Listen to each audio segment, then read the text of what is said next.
فرقت بین بنی اسرائیل، کہ مجھے تو یہ خوف آیا کہ کہیں ایسا نہ ہو کہ تو نے، اے میرے بھائی، کہ تو کہیں ایسا نہ ہو کہ تو مجھے یہ کہے کہ بنی اسرائیل میں تو نے تو فرقہ ڈال دیا، ان کے بیچ میں پھوٹ ڈال دی، ان تقولا، مجھے یہ خوف تھا کہ کہیں ایسا نہ ہو کہ آپ مجھے یہ کہہ دیں کہ تم نے میری اس بنی اسرائیل کے درمیان میں پھوٹ ڈال دی، تفرقہ ڈال دیا، ان کو ٹکڑے ٹکڑے میں باندھ دیا۔ وَلَمْ تَرْقُبْ قَوْلِي، اور میں انہوں نے کیا فرمایا کہ اور وَلَمْ تَرْقُبْ قَوْلِي، اور میری بات کا انتظار نہ کیا، یعنی کہ میرے آنے کا انتظار نہ کیا تو نے، اور تو نے ایسا کام کر دیا۔ سورہ اعراف میں حضرت ہارون علیہ السلام کا جواب یہ جو ہے وہ کیا ہے کہ قوم نے مجھے، انہوں نے یہاں پر سورہ اعراف میں اللہ تعالیٰ نے فرمایا آیت نمبر 142 کے اندر کہ قوم نے مجھے کمزور خیال کیا اور میرے قتل کے درپے ہو گئے۔ ان کو ایسا تھا کہ وہ ان کی قوم ان کو قتل کرنے لگی تھی، اور جس کا مطلب یہ ہے کہ حضرت ہارون علیہ السلام نے اپنی ذمہ داری پوری طرح نبھائی اور انہیں سمجھانے کی پوری پوری کوشش کی، اور اس میں کوئی کوتاہی نہیں چھوڑی، لیکن معاملے کو اس حد تک نہیں جانے دیا کہ خانہ جنگی شروع ہو جائے، وہ آپس میں قتل و غارت پر اتر آئیں، کیونکہ ہارون علیہ السلام کے قتل کا مطلب پھر ان کے حامیوں اور مخالفوں میں آپس میں خونی تصادم ہونا تھا، اور بنی اسرائیل واضح طور پر دو گروہوں میں بٹ جاتے جو ایک دوسرے کے خون کے پیاسے ہوتے۔ حضرت موسیٰ علیہ السلام چونکہ وہاں موجود نہ تھے، اور ایسا یہاں سے ایک بہت اہم بات معلوم ہوتی ہے کہ غیب کا علم صرف اور صرف اللہ تعالیٰ کی ذات کے پاس ہے، اس لیے حضرت ہارون علیہ السلام ان کو وہ ساری خبریں بیان کر رہے ہیں، اس لیے وہ اس موقع کی نزاکت کو نہیں جانتے تھے کہ اس وقت وہاں پر کیا معاملات تھے اور کس وجہ سے حضرت ہارون علیہ السلام نے یہ سارا معاملہ کیا اور خاموشی اختیار کی۔ ہمیں بھی چاہیے کہ جب بھی ہم دیکھتے ہیں کہ ہمارے آس پاس جب فتنہ بہت زیادہ پھیلنے لگتا ہے اور ہم صرف اپنی صفائیاں پیش کرنے میں لگے رہیں اور ہم اس چیز کو باور کروانے لگیں کہ نہیں ایسا ہی ہوا ایسا ہی ہوا، اور ہم ایک دوسرے کو جھوٹا ثابت کرنے کی کوشش کرنے میں دلوں میں اتنی نفرتیں بھر دیں کہ آپس میں سارے لڑنے جھگڑنے پر اتر آئیں اور پھر خون ریزیوں میں اتر آئیں، تو اس سے بہتر یہی ہے کہ خاموشی اختیار کر لی جائے۔ قالا، موسیٰ علیہ السلام نے پوچھا، کیا کہا ہم نے؟ فما خطبک یا سامری، اب اس سے پوچھا، وہ سامری سے، جادوگر تھا، کہ پوچھا سامری تیرا کیا معاملہ ہے، تو نے یہ کیا کیا، کیسے کیا؟ اب وہ سامری جواب دے رہا ہے، قال بصرت بما لم يبصروا به فقبضت قبضة من اثر الرسول، اس نے جواب دیا کہ مجھے وہ چیز دکھائی دی جو انہیں دکھائی نہیں دی۔ اس کے بارے میں مفسرین جو ہے وہ کہتے ہیں کہ الرسول سے مراد جبریل علیہ السلام لیے ہیں، اور مطلب یہ بیان کیا گیا ہے کہ جبریل علیہ السلام کی گھوڑے کو گزرتے ہوئے سامری نے دیکھا اور اس کے قدموں کے نیچے کی مٹی اس نے سنبھال کر رکھ لی جس میں کچھ اسرات موجود تھے۔ اس مٹی کو اس نے مٹھی میں بھر کر اس مٹی کی مٹھی اس نے پگھلے ہوئے زیورات یا بچھڑے میں ڈالی، تو اس میں ایک قسم کی آواز نکلنی شروع ہو گئی جو ان کے فتنے کا باعث بنی۔ من اثر الرسولی، یعنی کہ اس کو وہ نظر آیا، وہ باقی لوگوں کو نظر نہیں آیا، تو اس نے کیا کیا، وہ مٹی اکٹھی کر کے اس بچڑے کے اندر ڈال دی۔ فَنَبَذْتُهَا وَكَذَلِكَ سَوَّلَتْ لِي نَفْسِي، پھر اس نے کیا کہا کہ دکھائی نہیں دی، تو میں نے کیا کیا کہ میں نے وہ نقش قدم جو ہے، وہ جو نقش قدم یعنی کہ وہ جو پیروں کی مٹی کے جو نشان تھے وہ اپنی مٹھی میں بھر لیے اور اس بچڑے کے اندر ڈال دیے۔ اس کے بارے میں مختلف رائے ہیں کہ نہیں، حضرت جبرائیل علیہ السلام اس کو نظر نہیں آئے، لیکن اس کو یہ ضرور دیکھیں، وہاں پر حضرت جبرائیل علیہ السلام نظر نہیں آئے تو گھوڑے کی چاپ کی جو ہے وہ مٹی اس کو نظر آئی وہاں پر، اس نے وہ اٹھائی، اور کچھ روایات میں یہ بھی آتا ہے کہ اس نے وہ جانتا تھا یہ بات کہ حضرت موسیٰ علیہ السلام جو ہیں وہ نبی ہیں۔ بہرحال چونکہ وہ ان سارے کے سارے جاہل لوگوں کے اندر ایک وہی سامری جو تھا وہ عقل اور شعور والا تھا، اور چونکہ وہ بہت ماہر ترین جادوگر تھا، اور یہ وہی جادوگر اکیلا زندہ بچا، باقی تو سارے جادوگروں کو فرعون نے سولی چڑھا دیا تھا، جنہوں نے اللہ تعالیٰ کو مان لیا اور وہ ایمان لے آئے، باقی سب کو تو فرعون نے چولی چڑھا دیا۔ تو اس نے کیا کیا کہ وہ مٹی، کچھ روایات میں آتا ہے کہ حضرت موسیٰ علیہ السلام کے پیروں کی مٹی نیچے کی اٹھائی، اور کچھ میں یہ آتا ہے کہ اس کو حضرت جبرائیل علیہ السلام کے جو گھوڑا جس پر سوار ہو کر وہ آئے تھے اس کی اس کی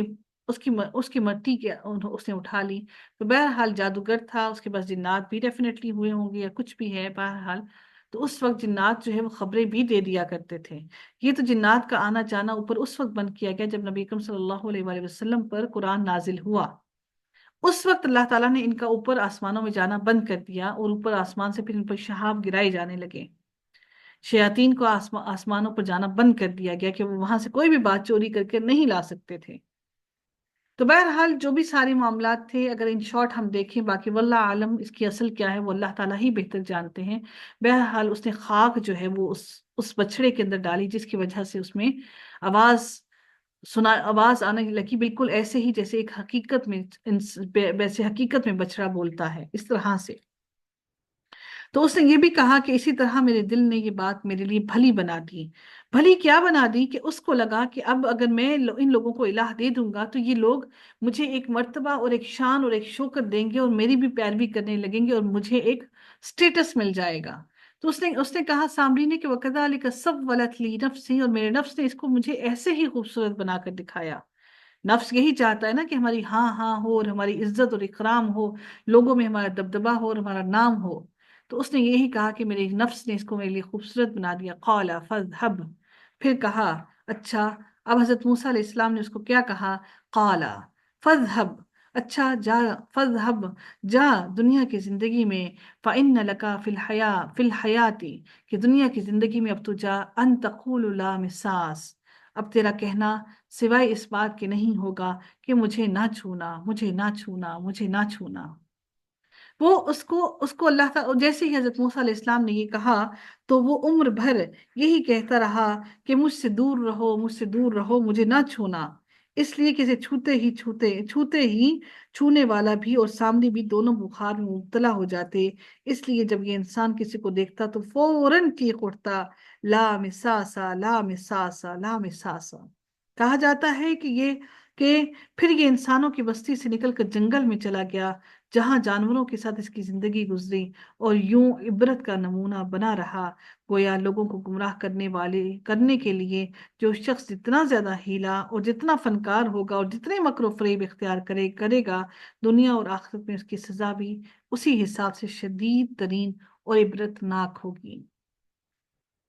تو بہرحال حضرت موسیٰ علیہ السلام نے جب اس کو یہ کہا کہ تیرا کلمہ اب اس کے سوا اور کچھ نہ ہوگا، تو نے جو چال بازیاں میرے پیچھے چلنے کی کوشش کی، اب اللہ تعالیٰ تمہیں اس کے بدلے خوب خوب تمہیں عذاب دے گا۔ وَإِنَّ لَكَ مَوْعِدًا لَن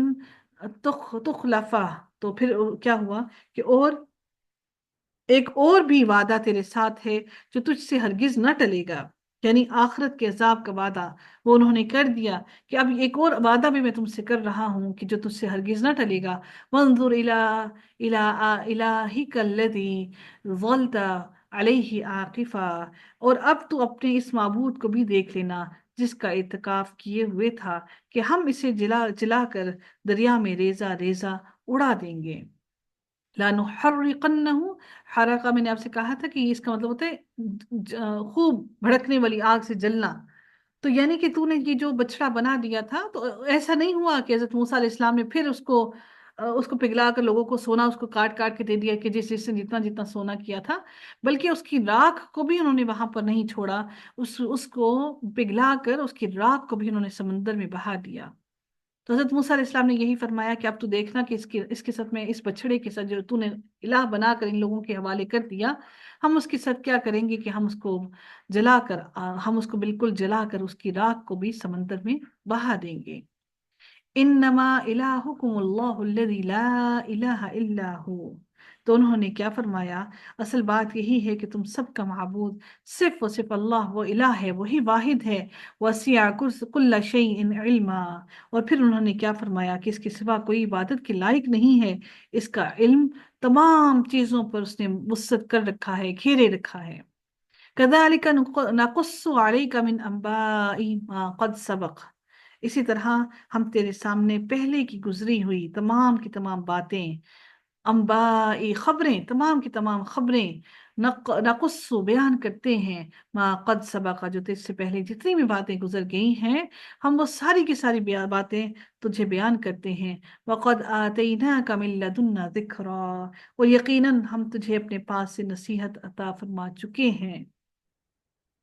یہاں سے مراد، یہاں پر کیا مراد ہے کہ یعنی جس طرح ہم نے فرعون اور موسیٰ کا قصہ، نبی کریم صلی اللہ علیہ وسلم کو کہا جا رہا ہے کہ جس طرح ہم نے فرعون اور موسیٰ کا قصہ بیان کیا ہے، اسی طرح سے پہلے جتنے بھی انبیاء ہیں ہم نے ان تمام کی تمام باتیں تمہیں خبر، ہم نے تمہیں ان کی خبریں دی ہیں، اس لیے دی ہیں کہ تمام کے تمام لوگ عبرت حاصل کریں اور نصیحت حاصل کریں۔ اور اللہ تعالیٰ پھر اس میں یہ بھی فرماتے ہیں، اور نصیحت کیا ہے؟ اللہ تعالیٰ نے اللہ تعالیٰ فرماتے ہیں ہم نے اپنے پاس سے ذکر اور تجھے نصیحت بھیجی، آتینا کا، اور ہم نے دی تجھے اپنے پاس سے نصیحت، وہ کیا ہے؟ وہ قرآن ہے۔ پھر اللہ تعالیٰ اب اس کے لیے ارشاد فرماتے ہیں من اعرض عنہ فإنه يحمل يوم القیامة وزرا۔